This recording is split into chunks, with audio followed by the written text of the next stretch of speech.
ba naman kayo dyan sa PCSO? Pinagdududahan na nga kayo kung meron talagang totoong nangyayari na nananalo kasi nga parang sunod-sunod ang nananalo dyan sa PCSO. At kung makikinig ka kay Mahardika ay parang sinasabi ni Mahardika na fundraising yan ng administrasyon na hindi naman talaga napupunta sa mga mananalo. Ganyan ang ampula sa inyo, biglang i-edit nyo pa ang picture na nais ninyong ipresenta sa publiko to convince them na meron talaga mga nananalo. Tama ba naman yan? Siyempre dapat gumamit naman ng sentidong komon, no? Na talagang pinagdududahan na, dapat maging absolutely transparent na tayo. Kung aamin tayo na inedit natin yung larawan ng di umano'y nangyari, lalo pa tayo ngayon pagdududahan. Sinasabi ko to, hindi dahil ako'y kritiko ng PCSO, dahil ako ngayon minsan naging kabahagi ng pamilya ng PCSO. So mahal ko itong PCSO ha, at sa totoo lang partners, kaya naman ako hindi nagtagal dyan sa posisyon na yan kasi lumabas yung appointment ko as full-time professor sa UP. So ipinili ko na maging full-time professor sa UP kaysa maging kabahagi ng board ng PCSO, no? Yun nga po, dapat ibalik natin ang kumpiyansa ng mga naglalaro sa mga games ng PCSO sa pamamagitan ng pagpapakita ng katotohanan. Kapag kasi pinasisinungalingan natin yung mga paratang na walang totoong nananalo dyan sa PCSO at gagamit ka ng edited picture, lalong mawawala ng tiwala at taong bayan. Sentido ko mo lang. Attorney, so sa akin po, sana po, yung mga bago dyan sa PCSO na hinamahal ang PCSO, siguraduhin nyo naman na maibabalik ang tiwala sa PCSO at hindi lalong palalain ang mga suspecha. Attorney, meron ba kayong alam sa patakaran, halimbawa pag may nanalo? Kasi sinasabi ng ibang mga netizen din, nakikita din natin sa ibang lugar, ibang bansa, na once na may nanalo, talagang nakita yung mukha, no? At talagang ibibigay yung cheque o yung napanalunan. Tapos yung nagbigay, masaya. Yun kasi sa picture, parang hindi masaya yung nagbigay ng cheque. Ano bang patakaran dyan po sa PCSO kung may alam po kayo? Well, alam ko naman talaga na anonymous kasi baka kidnapin yung mga nananalo. Okay? Dahil pag meron biglang panalo, maraming pera, alam mo naman, marami pa rin mga masasamang loob sa ating lipunan. No? Pero may mga pamaraan naman yan For instance, no, hindi ko alam kung nagbabayad ng buwis ang mga nananalo. Siguro dapat yun ang ipakita at patunayan ng BIR na nakakabayad na ng buwis. No? Kasi parang hindi na naman exempt ang mga panalo sa PCSO sa taxation Parang nasakop na yan ng yung Tax Reform Act na naipasa namin ng 17th Congress, no? Tinanggal na namin yung tax-free status ng mga nananalo sa PCSO.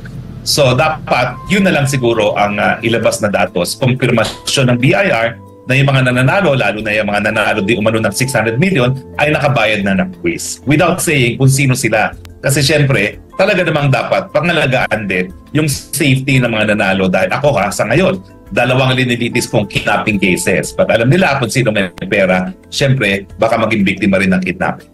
Despite the fact na sinabi ng ating Pangulo na hindi siya panig at he feels na masyadong divisive yung charter change that was initiated by being done through People's Initiative, na hanggang ngayon, very cloudy pa rin kung sinong may pasimuno. Although, ang pinaka mag-benefit doon ay halata naman na ang Kongreso yun.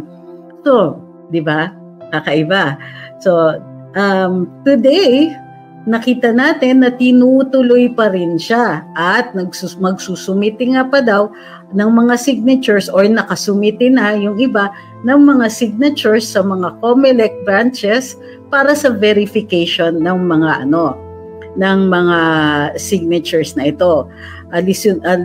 Alinsunod dito doon sa RA 6735 na siyang pagsasabatas ng People's Initiative provision sa ating saligang batas. Ngayon, ayon kay Congressman Raul Manuel, di ba? Sidelight, mukhang break na nga ang Makabayan or at least yung ilang mga component ng Makabayan Bloc doon kay Speaker Romualdez. Maliwanag po na, hindi sila palo dito sa charter change. But is it really just the charter change na hindi sila sumasang-ayon o break na sila dahil dahil hindi tumitigil, wala pa rin yung yung kasunduan tungkol dito sa peace talks. So, okay. So, dahil tinutuloy pa rin ito, napilitan rin ang ilang mga kongresista na mag-deny. Well, tapusin muna natin. No? Yung kay Congressman Raul Manuel, ang sinasabi niya is, tuloy pa rin yan kasi ang plano daw ay iregalo kay Presidente Marcos bago mag-SONA itong complete na yung petition at tanggap na ito ng COMELEC and nakaschedule na ang referendum para dito. So, di ba? Meanwhile, ang ilang mga kongresista naman deny to death. Hindi daw totoo na Congress ang may pasimuno. Hindi daw totoo dahil according to Congressman Erwin Tulfo, siya yung comms ni Speaker at nagpupulong sila over other things at hindi daw yan napag-usapan. Sure, Mr. Congressman, parang maniniwala kami. Ay nako, unang-una, Congressman po kayo, yung pagsasabi ninyo na kayo ay comms ni Speaker or comms ng House, medyo unusual yan. Kasi binoto yung party list ninyo para kayo ay gumawa ng batas at yung iba pang mga activities na kaakibat ng paggagawa ng mga batas na yon, katulad ng pag-upo sa mga hearing, pagbigay ng privilege speech, and so on. Kasama po ba dyan ang pagiging communications team ni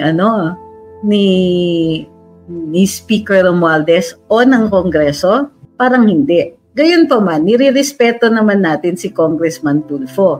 Pero unusual lang talaga yung sinasabi niyang ganon. At of course, pinagtatanggol niya ang Kongreso at si Speaker at ang sinasabi niya, hindi daw totoo na si Speaker at ang Kongreso ay involved dito. Well, sure. Pero kayo po ang bukod tanging magbebenepisyo dito sa sa People's Initiative. 'Di ba? Natural, iisipin ng mga tao kayo magpasimuno niyan. Bukod niyan ay may nagsasabi naman ang mga local officials na ang nagtatawag ay mga kongresista or in particular ilang mga powerful na kongresista at tinatanong kung kamusta na yan. At kung ilang at nagtutulak pa na kung ilang mga signatures ang dapat nakukuha o dapat makuha. Kailangan daw minimum ng 3%, pero dapat makapuno sila ng 12% para tuloy-tuloy na daw. Nakakaloka. Obviously, gusto nila yung 12% para hindi na ma-question yung petition nila. Ayun, sabi ni Ma'am Anita Aquino, sinabi na rin ni Erwin Tulfo, ni Kong Erwin noon, na walang impeachment kay VP Sara sa Congress. So, oo nga, gayon po man, ang nadulas dyan ay si Congresswoman Franz Castro, isa pa sa kanilang mga kasamahan doon. Kaya parang, mahirap naman kung Erwin, paniwalaan yung sinasabi ninyo. At ang pinipresenta po ninyong ebidensya ay medyo self-serving. Ang sinasabi nyo, comms ako ni Speaker at kasama ako sa pagpupulong, wala naman na pag-usapan na ganun. Talaga? Sure. Sure, sabi nyo pero ito na nga, so tinutuloy pa rin. Bakit tinutuloy? Diba? Kaya ba nilang sabihin, halimbawa, kaya ba ng Kongreso sabihan ng Presidente na huwag na po kayo makialam dito?